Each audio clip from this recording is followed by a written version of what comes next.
All right. Welcome to our One Blessed Mess. This is Ben and Liz, and we are here with our story of having 6 kids in 8 years, managing our entrepreneurial home with 2 businesses, homeschooling, and currently navigating life with not 1, not 2, not 3, but 4 teenagers, plus 7 chickens and 2 dogs just to keep it interesting. Yeah. You might have noticed a different number of chickens.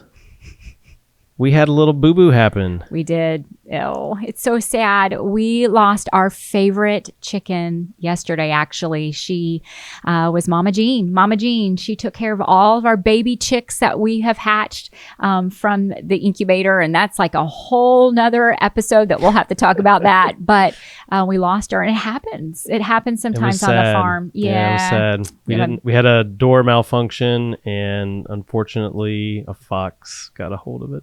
Yeah, that part's pretty sad, and that does happen. And we get critters on our property, We do. All kinds of critters every now and then. Sometimes we even get critters inside our house too.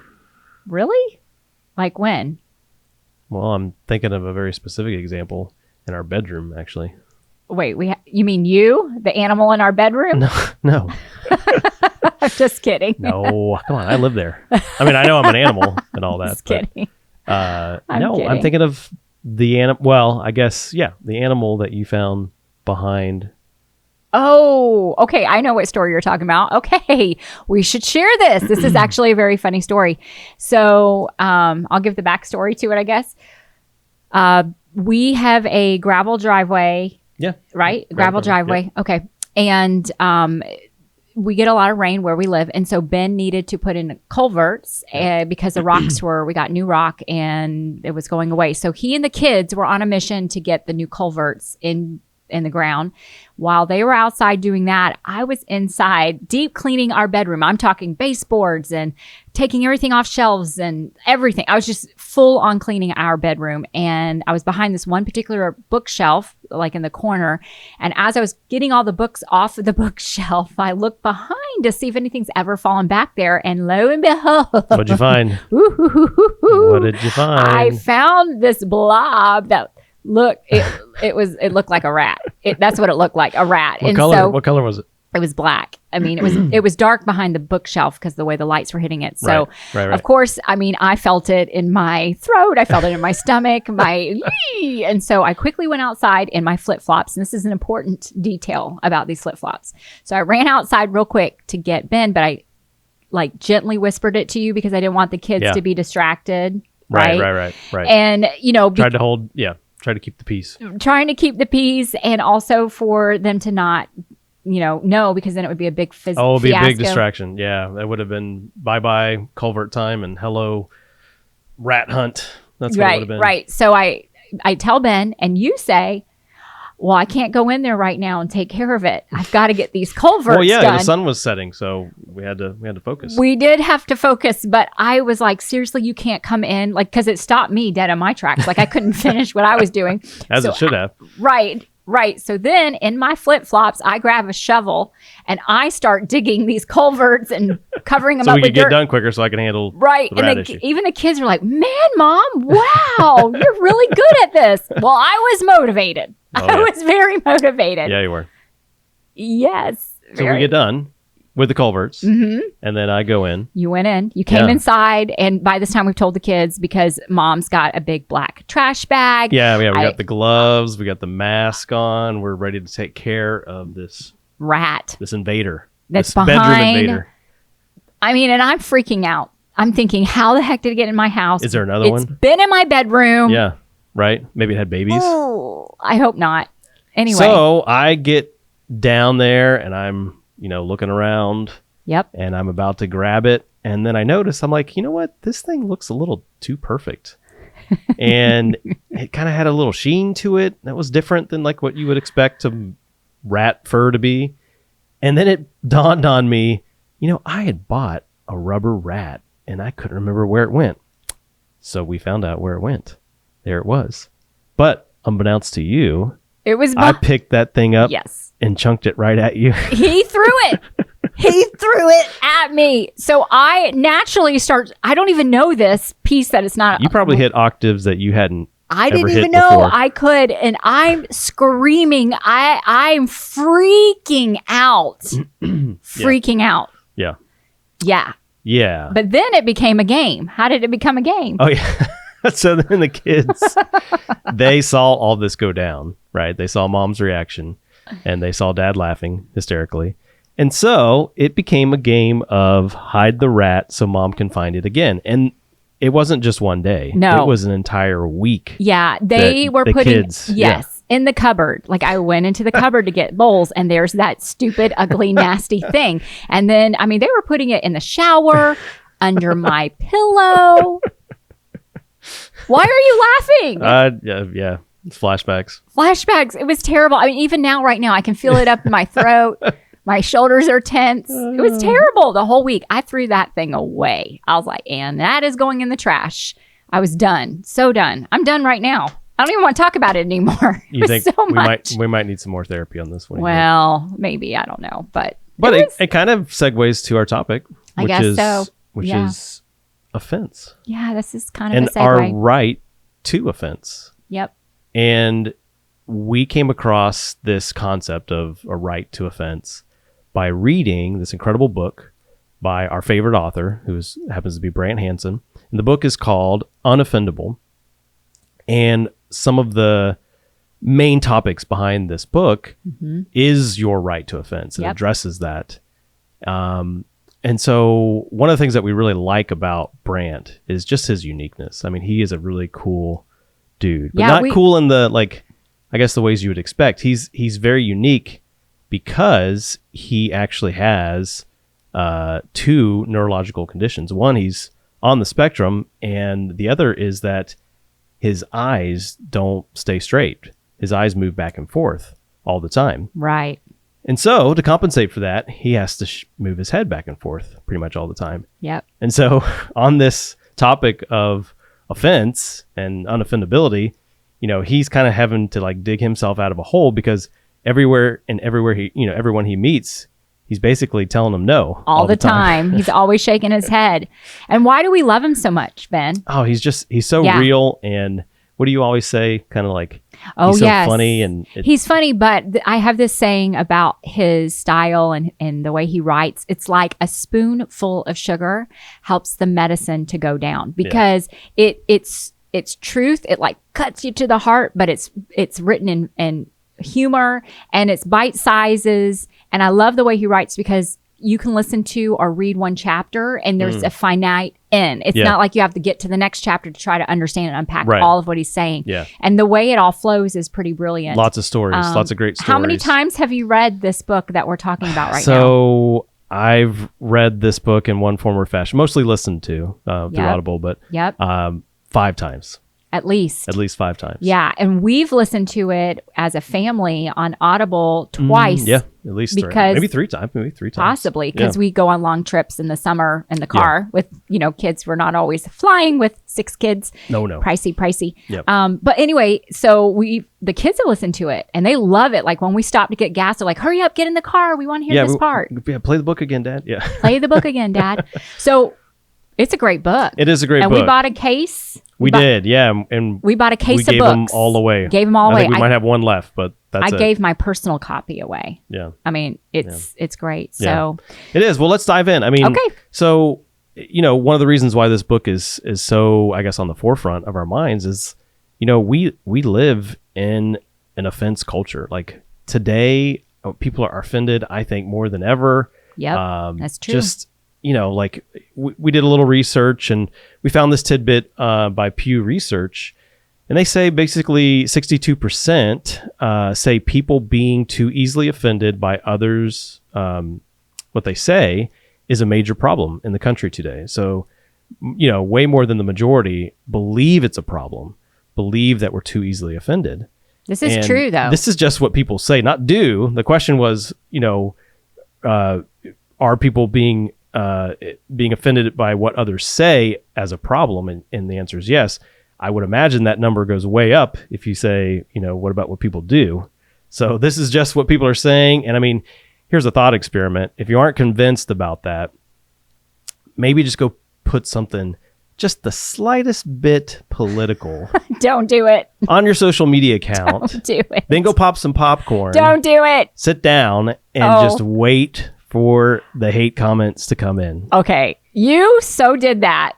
Like no, I didn't. years ago when there was an election that was going on. Yes. And you just put learned my lesson pretty good. you did. You just put a few things out there and then Ooh, boy. do you remember you would come skipping out of your office and I'm like, Ben, what did you just do? And you're like, oh, nothing. I quickly go to social media. I'm like, oh, I mean, one of the posts, and it wasn't even bad stuff, you guys. It was just like, around just questions or, something that you're pointing out. It wasn't even bad, but because of social media, it's like everybody was fired and charged. And so, one of the posts, you got hundreds of comments. Yeah. It was a little cray-cray. That's true. Yeah. And I think it just, people feel like it's your right to be offended and to voice that offense. Yep. And, being in a culture as believers, like I feel like that just seeps in. Mm-hmm. And so Brant, like one of his big conclusions is just that you have to give your right to be offended up.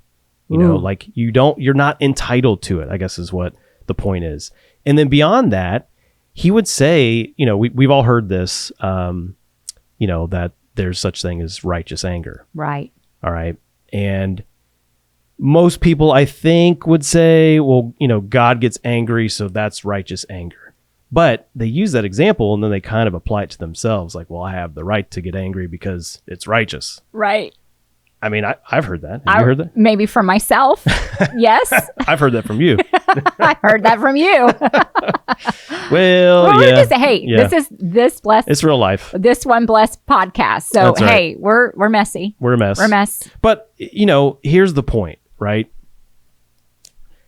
I think only God can claim righteous anger. And the point is because we aren't righteous. Even when we think we have a righteous cause, and we camp out and we harbor that anger towards someone who maybe be the perpetrator or the one that's, doing the offense, we are just not good judges of character because we don't have all the details. And it might, we can call a spade, but to camp out and to stay offended and to stay in anger, I think is not a biblical way to do life. And here's a great point. If your righteous anger boils up and starts to become something that is more like bitterness, then it has a propensity to start bringing division. Right. And so I just want to read a quick proverb, which is Proverbs 6:16 through 19. There are 6 things that the Lord hates, 7 that are an abomination to him: haughty eyes, a lying tongue, and hands that shed innocent blood, a heart that devises wicked plans, feet that make haste to run to evil, a false witness who breathes out lies, and one who sows discord among brothers. Ooh. And so that's intense. That's intense. That's intense. Sometimes referencing a number followed by one more is kind of like this common Hebrew literary pattern. And it implies that the final item is like the summary or the culmination of the others. And so here it's like the abomination is the discord that's sown between brothers. And so when your righteous anger produces that kind of discord, then maybe we got to look at how righteous it really is. Ooh, it's so intense. Just a spoonful of sugar helps the medicine go down. I mean, really. I know. So another one of his points is he says, get rid of anger, replace it with gratitude and humility. And he has this great story about that guy's an idiot. Oh, yes. That's one of his chapter titles. Our kids think that chapter is hilarious. Yeah, they get a really big kick out of it. It's a good chapter. Yeah. But anyways, the premise is just that, like, and the example that he uses is, he's driving to the gym one day and some guy, kind of cuts him off to get to a parking spot. He goes in real quick and he's like, man, that guy's an idiot. I was like, I was coming up, I was trying to get in that space and he just zoomed right in. Well, wouldn't you know it, the next day, he's that guy. He sees this open spot and he goes in real quick and he looks over and he's like, oh man, that guy's an idiot. And then he thinks to himself, wait a minute, I was that guy yesterday. That guy's always an idiot. It's never, I'm an idiot. And then, that's kind of the conclusion. It's like, if you apply a little humility and gratitude in situations, like maybe we'll start seeing it a little different. Maybe we'll start seeing that sometimes maybe we're the idiot. Ooh. But yeah, replacing anger with gratitude and humility, that's an intense one. Another one of his conclusions, embrace forgiveness. Even in the Lord's Prayer, like it's, something we have to do on a daily basis. Yes. And it's something that we do in order to be forgiven, right? Not that, one precedes the other. It's kind of like it's a twofer, right? Yes, like is. You gotta receive forgiveness and you gotta give it. But embracing forgiveness is kind of counterculture as well. And then a couple of his points, adjust expectations. We're all human. We all have human nature. We're all fallen. Like sometimes our expectations are just a little too high. We all need forgiveness. And then lastly, one of the main points that I got out of this book was don't just condemn culture, but instead think of ways that you can redeem it. And one example is like, you don't want to just be known for what you're against, but you also want to put that same energy into being known for what you're for as well. So anyways, those are some of the like main highlights of the book, but there's so many good stories. Oh. I mean, your dad's Bible study has been going through it. Your dad's men's group. Yeah. I mean, he's, so we shared it with my father and he's been sharing it with everybody he knows. And man, it's had these like ripple effects through these different people. One of my best friends has read it and, he loves it. And so it's just really an introspective book. Yeah. And we feel like it would be great. It'd be great to read.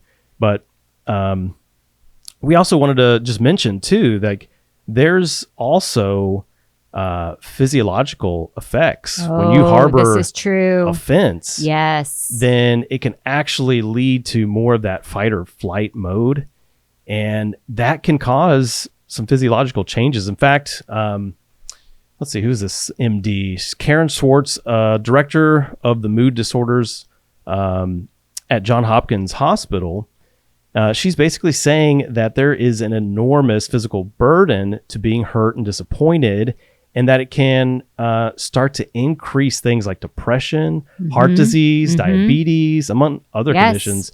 And basically her conclusion is like forgiveness can actually reverse those effects and start to calm down that fight or flight response. So I just don't think we're made, even physically made, to camp out in that offense posture for very long. No. Yeah. Because if you do, it can make you sick or keep you sick. It can. And like offense can lead to what the Bible calls a bitter root. And that causes all kinds of problems. A lot of problems. Yeah. And you want to get the bitter roots out. Speaking of bitter roots, I'm thinking of a story. Oh no. You and your stories today. We were early married. I think a month in. Oh, I know which story you're talking about. You know which one? Oh, yes, I do. You want to set some context? Do we want to? I think we should. Oh, no. But you got the context because I feel like this was your prerogative for the start of the story. Right. And then my offense, unfortunately, at the end. So this is known as the furniture story. And may or may not have known this already, but Ben got his degree in art. And so he's quite the designer. And even when we were getting married and designing he did our wedding invitations. He did a great job. And what was the deal that we did for the colors? Yes. And so Ben came to me and he said, we're going to have 2 colors. Okay. Usually the bride picks the colors and all those kind of things. And he said, you pick your color first and then I'll pick mine after yours. And so we got married in October. So I thought, okay, burgundy, fall wedding. It just sounds ridiculous now. Yeah. I'm sorry. He chose his color, which was? So you did burgundy and I chose powder pink. Powdered pink because it looked nice up against the burgundy. Designer here. Some white and some silver maybe, but it was beautiful. Mostly burgundy and powder pink. Yeah, and our wedding was beautiful. I mean, it was beautiful. all of it. But I didn't know that I was going to marry a man that would have a hand in so much. And so, you know, as a young bride and getting ready to be married, I was thinking about what our new apartment would look like and, oh, I can finally decorate and all these kind of things. And so after being married for about a month, we went to a furniture store. And what type of furniture store? Well, it was an antique, qualify that. Yeah. Antique thrifting, which I like to, you know, have antiques and thrift a little bit. And Ben has a very different ideal of design. And so he's probably more IKEA, which I like IKEA too. Right. But, you know, contemporary versus comfy. Not as antique-y. No. So, so to this day, being married for 20 years, 2 decades, we've come to a happy compromise, but which is we don't decorate. We don't decorate. So it's actually true. And that's the compromise. And that's the compromise. Just to keep the peace. So it's interesting. So anyway, so we're in this furniture store. I found like a nightstand or something like that. And I wanted him to come in there and see it. And we get it and bring it back. And he didn't like it. And it ended up being like, I was hurt and offended. And, you know, you were upset too. And before long, Ben left. Oh, I left without any furniture, but I got a whole lot of offense. And without your wife. And you left without me. I did. I walked out of that store and I tried to walk home. And it was like 20 degrees outside. Yep, miles away. Miles away. I don't know if you had the key. I guess you had the keys. I had the keys. I guess you had the keys. I had the keys, and you just walked. I just walked, and I was so mad. I was so offended, and as you can tell, my judgment was pretty much impaired at that point. Because absolutely. I'm walking down the highway or the feeder road of the highway, 20-degree weather. And just mad as could be. Yep. So he's walking down the feeder road next to the highway. And I'm like, I get in the car and turn on the car in the heat. And I'm thinking, what just happened? Who is this man that I just married? I said, I do, like a few weeks ago. So I hopped in the car and I knew the direction of home. So I drove and I saw him and I drove right past him. I didn't even stop. And then after I drove past him, I kind of had some compassion and I thought, oh gosh, he's walking in this freezing cold because it's like icy and snowy. Yeah. So then I turned around, went down the other feeder road, came back up the same road that he was walking, went past him again. And stopped at a Taco Bell, which still to this day, when we see that Taco Bell, we're like, oh, we have some history of that Taco Bell. Oh, yeah. And so I called you. I called you. I was sitting in the Taco Bell and I just said, hey, how are you? I'm like, are you cold? Yes. Yes, he was cold. I said, do you want me to drive you home? Yes. Yes. And so he got in the car. Well, we switched seats and you were going to drive. You're going to be in the driver's seat. And I'm like, what happened? He's like, I don't know. It was a crazy cycle is what happened. Yeah, the crazy cycle. It was kind of like, who's going to jump off this crazy cycle first? Yes. Yeah. And neither one of us did, so we rode it pretty far. But man, I'll tell you what, my offense clouded my judgment for sure. That's all I remember. That's okay. Yeah, it was silly. We figured it out. Very silly. We realized that this was going to be a hot topic. We needed that book right then and there. Right then. But you know, that's definitely an experience. And you know, and I'm thinking of another one that might be a good one to share when you were working at the marketing firm. Oh, yeah. Okay. Yeah. So maybe a story where I'm not the bad guy, because this one actually turned out pretty cool. And yeah, I'm going to make myself the hero in my own story, but it was really cool because it changed some of the outlook and the outcome of the conflict that was happening. But so I'll just dive in. Yeah. So I worked at a marketing firm, and this was before I had jumped out on my entrepreneurial journey. And there was some conflict there with the leadership of the firm.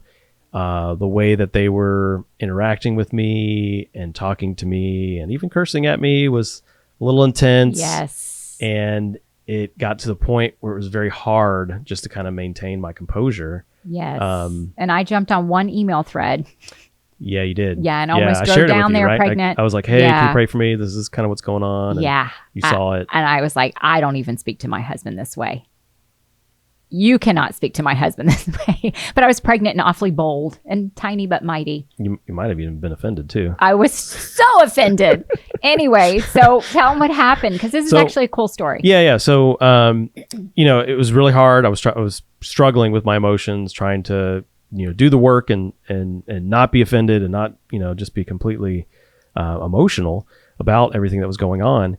And all of a sudden this thought came to me. It was like, hey, I should just go wash the dishes. Now we worked in a very small office. It was like, 12 people max. And so we all kind of had kitchen duties, and we would share whose turn it was to wash dishes and stuff like that.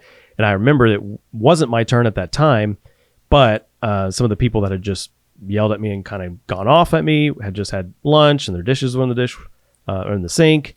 So I was like, I'm just going to serve. And so I walked over, started washing dishes, and all of a sudden I kind of felt a different perspective. I felt compassion. Actually. Yeah. And I just started seeing the perpetrators as actually not victims, but I saw like in a different light, had more compassion. Yes. And it came out later on that one of them in particular was going through a divorce. And so now I understand, some of the intensity that they had and some of just the frustration. And I was just kind of, I was in the wrong place at the wrong time, kind of. So yeah, I was able to just kind of pray for them, and I felt my perspective shift, and I was able to end that relationship on a good note, instead of just, caving too soon and jumping ship. And getting angry and giving them a piece of your mind. Oh, yeah, that too. Yeah. You didn't do that. No. Yeah. And I remember when you came home from work that day and you were like, something's changed in my heart. And it was interesting, just that servant, right. That it broke that offense that you had. And it was like, how can I bless these people instead of how can I, right. Yeah. Yeah, that wrong was attitude. That was one time where I chose to be unoffendable. Yeah. I wish there's more that I could pull back, but that's one of the only ones I remember, unfortunately. Yeah. But you got a great story, though. Okay. Do you remember the one where, do you remember the one where you asked for forgiveness when you might not necessarily needed to? Are you talking about at that event? Yes. Okay. Yes. So real quick, I was at an event. We were visiting, and we had friends there, and a mutual friend of another friend came up to me and said, lots of friends. lots of friends said, hey, this individual, I think could use some prayer. It was like a church service. Kind of thing. Yeah. And an event. Yeah, so I was like, okay, I'll go, and went and was talking and trying to figure out, okay, what's going on? What's happening here? And in the conversation, basically came out that this individual just did not like me. And, okay. And kind of taken back, but, I said, is there anything that I've done to offend you? Because I'm raising kids and life is busy and, all the things, and I miss stuff and, trying to be biblical here. Is there anything I've done to offend you that I could ask for forgiveness for? And the response was no, just your personality, just you. I don't like you. And I'm thinking, wow. Okay. I think I even prayed. Oh, no, you didn't. I think I did. Oh, no. And so, which is fine, but I after that whole thing, I do remember coming out into the parking lot afterwards, because I didn't say anything to anybody, talking to others and all that kind of stuff. And when we got in the van to leave, I was like, I just had a really crazy experience. And the funny thing is I wasn't offended. Like I actually had compassion, and my heart was hurting, right. For that individual. But I think it's important to note you don't need to ask for forgiveness for who you are. No. And so, but part of this, and part of what even Brant says in the book, is that you don't have to stay in relationship with people who habitually offend you and abuse you. Right. That we're not saying go lay down and be a doormat for anybody just to step on, just to be stepped on. You can stand up for yourself. You can stand up for even situations that are wrong. Right. But just not with offense. Well, and too, there's this saying that's find your tribe. Yeah. And, go where you're celebrated, not criticized. And I mean, there's a time for like constructive criticism, and I'm all about that. And if there's blind spots, like I'm always telling you or asking you like, hey, help me see my blind spots, because our Holy Spirit, shine a light on me, help me, because I can only see so far. Right. And we only know what we know. We only know what we know. But what's cool is even though that situation happened, I was in the process of like discovering how God has made me and not apologizing for who I am, which, is that positivity, bubbly, outgoing. All the things I fell in love with. Right. Right. All those things that you fell in love with. Things. Right. And, you guys may have heard us speak about this on another episode, but I love strength finders. And one of my top 5 strengths is positivity. Yeah. And, for people who don't have that strength, sometimes it's like, oh, you're just like Pollyanna, and you. Who said that before? Well, that's what they say. They say you can be like Pollyanna. Really? But yeah, it is. And so the thing is that it's like not apologizing, for just how God has made me with my strengths and my gifts and my calling. And so, yeah, I didn't apologize for being me. Yeah. And I wasn't offended. I really wasn't. I think I had more pity than anything else. But that is a very awkward situation. Yeah. Period. Just slightly. Very like so weird. Yeah. Period. Maybe even an offensive situation. Yeah, I guess you could say that too. Well, that's cool. I mean, it's good that we've had at least a couple of stories where we actually weren't offended, but actually tried practicing some of what we read in this book. But some takeaways, and let's go back to the scriptures real quick. So Ephesians 4:31 through 32, get rid of all bitterness, rage and anger, brawling and slander, along with every form of malice. Be kind and compassionate to one another, forgiving each other, just as in Christ God forgave you. So, I mean, this is pretty clear. Get rid of all bitterness, rage, and anger. I don't feel like you're allowed to hold on to it. No, you're not. At least not from that scripture. No, you're not supposed to hang on to it. And I like what it says in James 1:19 through 20.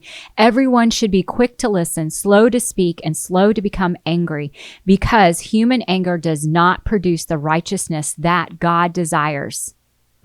This is a very strong argument. That last part again. Well, I mean, does not produce the righteousness that God desires. So almost like our human righteous anger isn't really righteous. No, not at all.